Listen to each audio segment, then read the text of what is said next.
fast, fail early, and take big risks. That's part of what you might call a lean startup's ideology. This time on Digital Futures, we wanted to do a deep dive on whether traditional companies can realistically even run with this sort of methodology. Can they still come out bigger, better, faster, and stronger? Yes, some of the giants may say they want to adopt the ideologies of a lean startup. But what's it really going to take to create sustainable change in the way they operate? As an example, entrepreneurs have a lot more leeway to be nimble and reactive. A lot of the people we've spoken to say it takes a startup 6 weeks, what it takes a big company quite often 6 months to do. So are we seeing larger companies actually pivot like a startup might be able to do? And also, more importantly, can they quickly move on from an idea that's just not quite working, even when a lot of capital has been thrown behind it? If as a large company you've invested too much to turn back, you need to be able to think like a startup.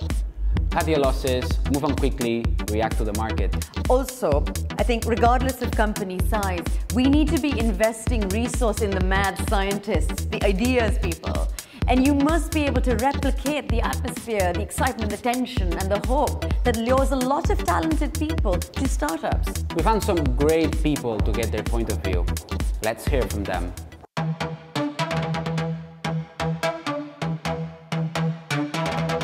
I think any company can take on sort of behaviors of a lean startup. The key is to try and separate the core business from the parts of the business where you want that iteration, where you want that agility, where you want that innovation. The question to be asked about large companies and lean processes is not so much how do they do it, but how do they stop from overdoing it? They take too much time to fully develop products when there is a product that would be lighter, more efficient, and ready to go far earlier in their development cycle. The three elements of lean startup is build, measure, and learn.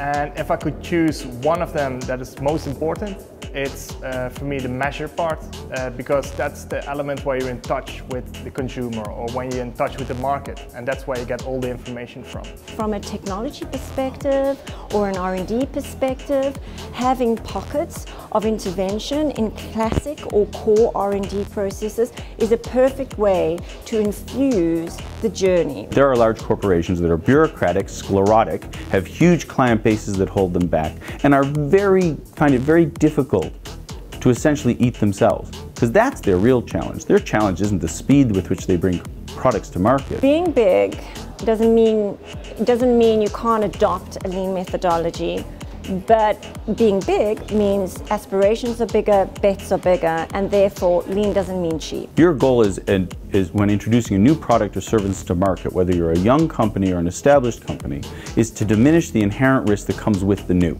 You know, you're always going to have some larger incumbent or legacy competitor, and it's your job to always stay ahead of that company or that entity by either out innovating them, delivering new experiences for customers, taking advantage of maybe areas where they are weaker. In order to be lean, companies have to give away freedom and responsibility to their employees. You're always in this delicate balance of growth with making sure that you're doing that as responsibly as possible.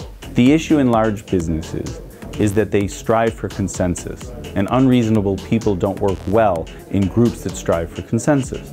And it takes largely unreasonable people who do not like the world the way it is to come up with disruptive innovations. And therefore there is a culture challenge in any large corporation unless the culture of the company itself is about creative destruction.